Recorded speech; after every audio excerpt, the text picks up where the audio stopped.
వివాహ కార్యక్రమములో గౌరీ పూజ తదుపరి చేసేటటువంటి కార్యక్రమము ప్రధానము పంచడము.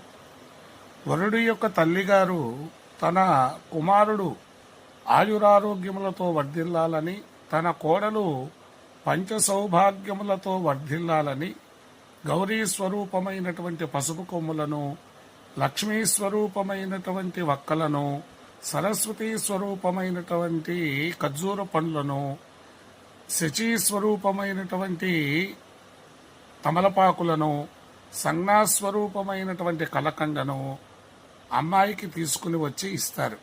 అమ్మాయి తనకు పంచ సౌభాగ్యములు ప్రాప్తించాలని, పంచశక్తుల యొక్క అనుగ్రహం పొందాలని ఇవన్నీ కూడా తన ఒళ్ళో పోసుకొని ఒక 5 మందికి తగ్గకుండా ముత్తైదువులకు వాటిల్ని పంచుతారు. వారి యొక్క ఆశీర్వచనాన్ని పొందుతారు.